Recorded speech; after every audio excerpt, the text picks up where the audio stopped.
welcome to Modern Homestead, Alaska. We are actually at the Alaska Botanical Gardens today.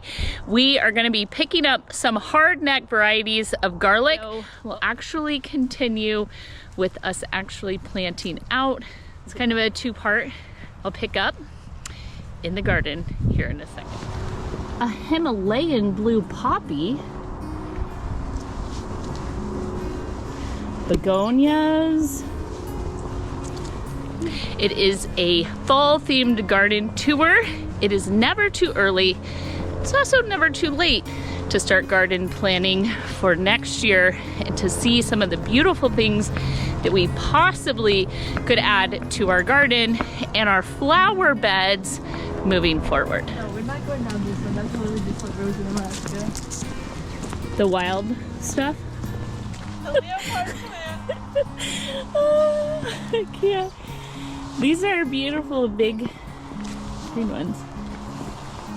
Oh my god, leopard pink. The leopard plants. Finger leaf. Mary? I love the purple. That is some beautiful fall interest.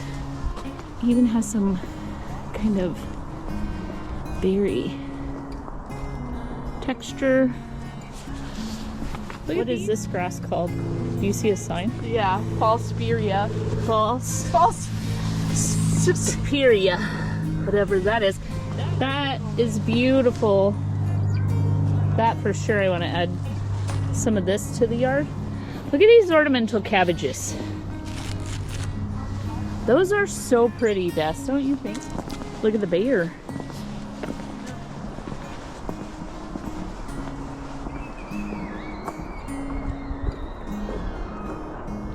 I think this is, my peonies right now are real small, but these cute little stick things they made to hold it up. Such a cute idea. Cody, what is this called? Yarrow. What does it do? You already told Destiny what it does. It stops bleeding. It stops bleeding. Everyone told me that when I harvested yarrow. This one's like what I have at my house, all the multicolors. So this is what horseradish looks like. And it grows here, obviously. We should get some. Dad always says he grew up with a horseradish in the yard. Look at those begonias.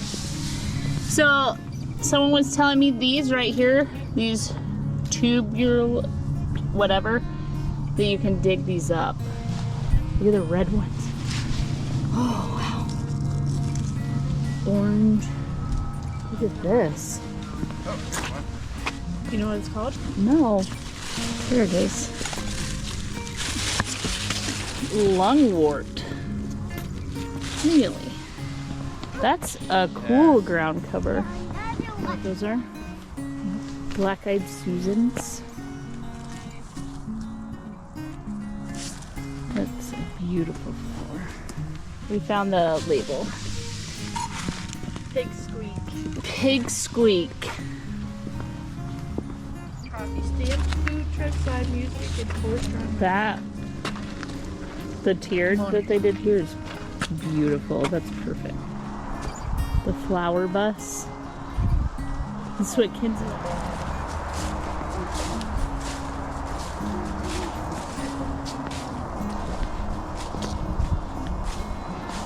is insane. I found the tree. It is a mountain ash.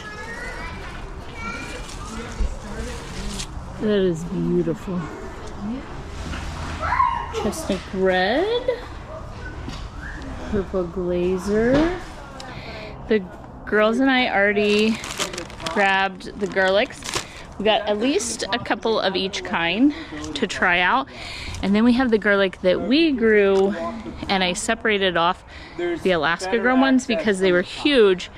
And we're gonna replant them in hopes of having a big enough harvest and doing really good documentation this year. We went ahead and got their growing and using garlic guide. And then they offer a little quick class on growing and using garlic here in Alaska. And so I thought we would join the class and see if there's anything new that we could learn. Wrapper on the outside, because like if that's too tight against, like I don't want to damage that.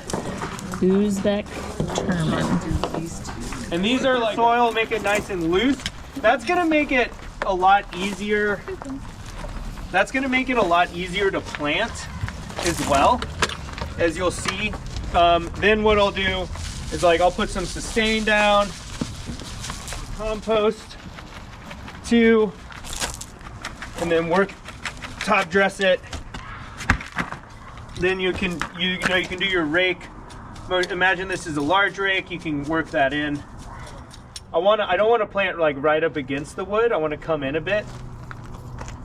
So I'll come in here, and then I've got like a 9-inch rows.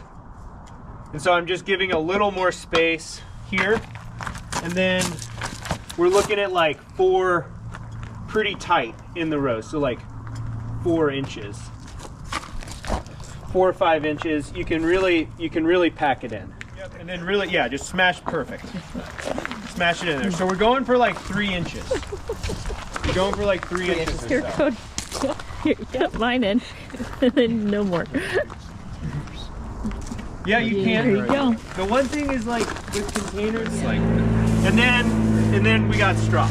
And you can go, and then we'll put straw on it.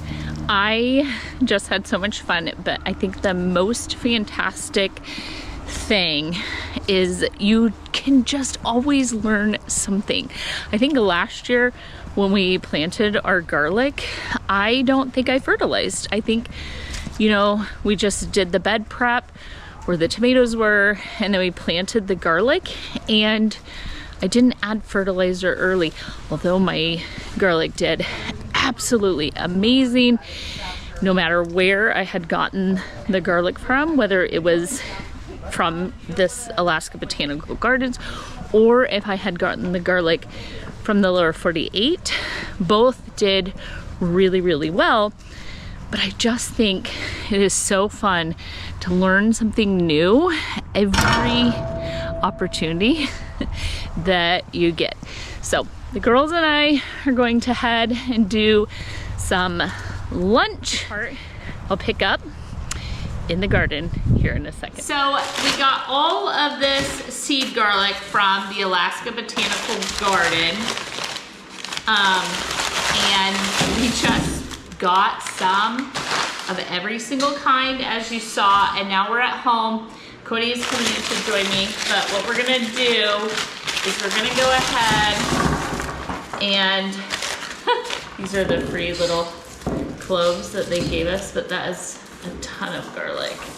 All right, so we are just gonna separate these out and get them in bags, and then we're gonna count out how many of each kind of garlic and then kind of map it out, because our biggest hiccup so far is trying to figure out what garlic is planted where. And so we're gonna try and make a really good map of it. And so I have these. So this is what the Alaska Botanical Garden does.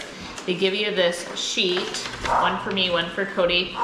And it just has a K, Killary, K-I-L-L-A-R, Killarney, anyway, K-I-L-L-A-R-N-E-Y, red. A more vivacious, wet, hardy Spanish Rojo strand with full flavor and sweet undertones, a true garlic lover's garlic. So this garlic here, these 3 big cloves are that. So I'm gonna label a bag, put those cloves in there, and I'm gonna say how many of them and try and keep a really, really good tally. So you just peel. So this is the K. I'm gonna write the name of it. K-I-L-L-A-R-N-E-Y,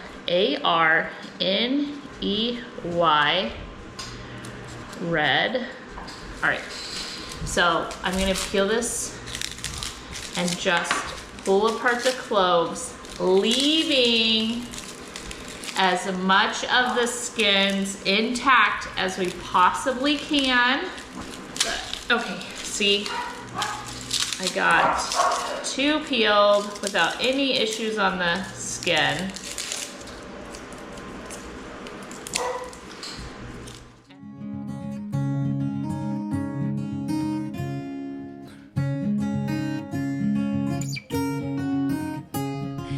We're now gonna head into the garden and get the garlic planted. It is extremely windy, so I'm not sure how much you'll be able to hear from me. And so I might do some voiceovering or some music, but nonetheless, let's get the garlic planted.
So my daughter and I got all of the garlic ready, and I have some identification sticks.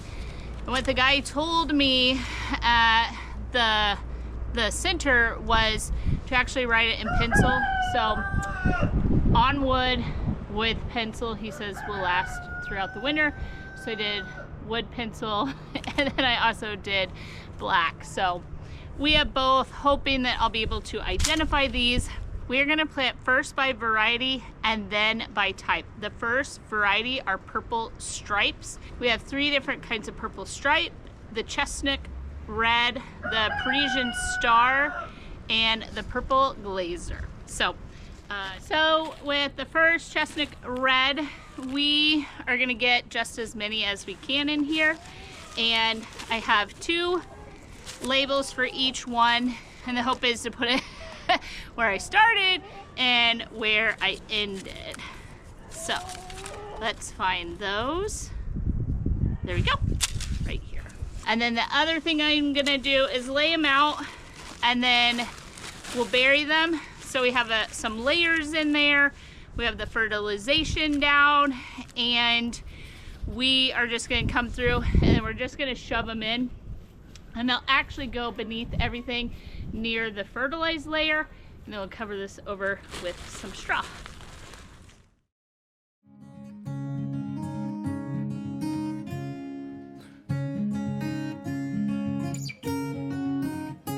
The next set is called porcelain, and they include things like the German white and the Zimu, and I think the Russian red, and some of those.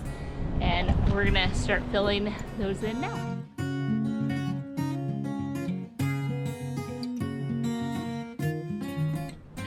I don't know how to pronounce this last type of variety. Bear with me, I am super dyslexic, and I'm not gonna apologize for not getting words right.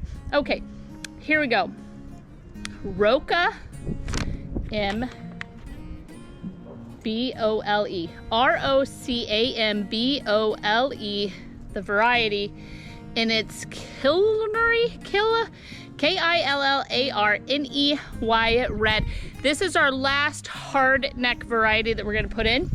There is supposed to be a soft neck variety that will grow here in Alaska, easier to braid, all of those things.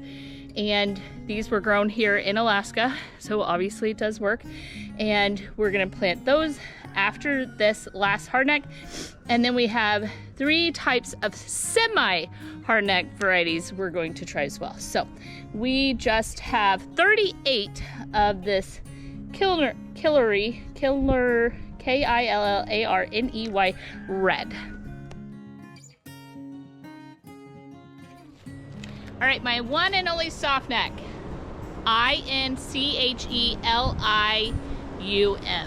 Go ahead, try that one.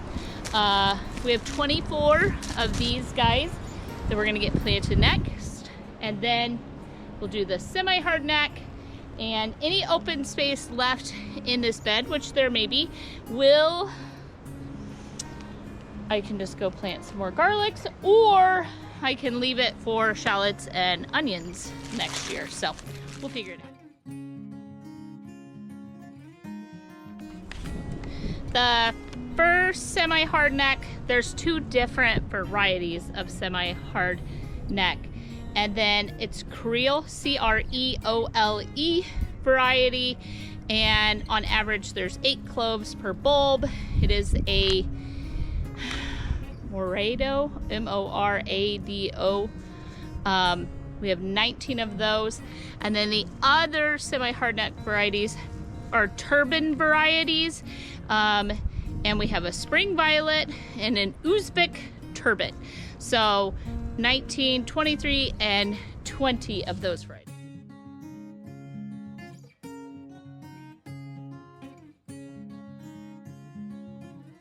Now that I have all 365 cloves in the ground, I left them uncovered so that I could just make sure the rows are nice and tidy and everything gets covered over. I'm just gonna use a rake, cover them over now.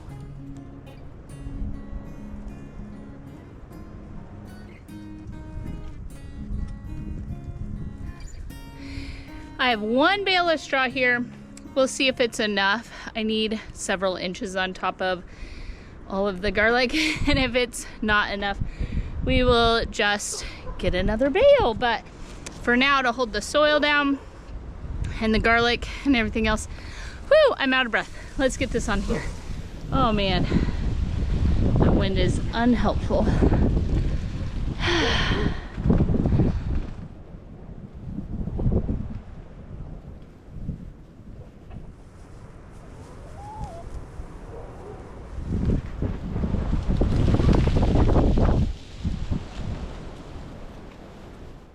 There we go. We have about 6 inches of straw on top of that. 2 things. Make sure you super break up the straw, because if you leave it in the clumps, what happens is the garlic in the spring cannot grow through those clumps and you'll kill your own garlic. So it needs to be light and fluffy. However, you need to put enough on there that the wind doesn't take it all away. And then when the snow starts to compact it, then what we'll do is in the spring, we're gonna pull all of it off as soon as it is defrosted and the little greens start to come through. Let the garlic come through. I mow all of the straw to break it up, and then we put it back as weed cover. So, or weed barrier, if you will. So the garlic is done. The garden is totally messing with my OCD. And I'm having to look at it and go, this is stuff that will just become compost. I need to just leave stuff covering the beds, like even this leftover cabbage. I think I'm gonna throw that up over the potato bed. And then I'm gonna make sure there's no plastic, no trash, no buckets, no shovels, nothing left inside of the gate of the garden. And then she's actually put to bed for winter. Now, quick cleanup and we're out of here. Well, I pulled a bunch of the rebar. I get asked questions. Those red caps that are on the rebar, it's so you don't scratch yourself or impale yourself on the rebar. And the rebar, because we move our beds every year, just sets new boundaries for me. But also I painted them white so that they were visible, because I was ripping my legs up on them last summer. And the rebar caps worked great. They also keep the hose from popping up over the walkways and getting onto the tiny plants when they're small.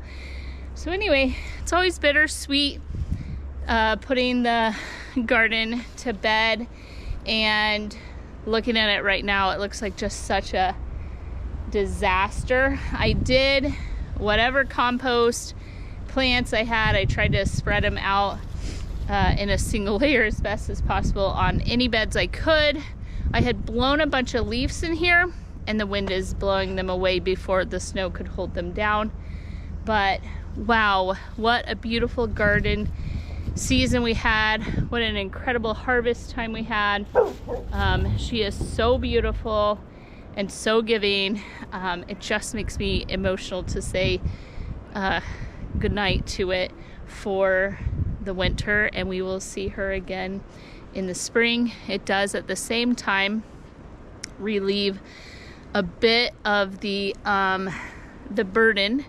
Gardening is hard and it takes a lot of time and effort and those sort of things, and so that energy can now be placed someplace else on the homestead. And so I'm just telling her good night, and then looking forward to another incredible year of gardening next year, and seeing how we can improve and what we can do. So thank you if you've stayed through that spiel. You are so appreciated. Thank you for being part of the channel. If you haven't chosen to be part of the channel, you can do that simply by hitting the subscribe button. If you'll ring the bell, you'll get notification. If you do give the channel thumbs up, comments, or share the videos, it does help our channel to grow. With the wind, I cannot imagine what this audio sounds like. I want to wish you blessings. I hope you had a blessed harvest season as well. I hope you are looking forward to what you can do to be more sustainable, and just pouring your energy and your thoughts and finding peace and growing something with your own hands. I hope you find something to be grateful for today. And I really do wish many, many blessings on every one of you. So thank you so much. Until next time.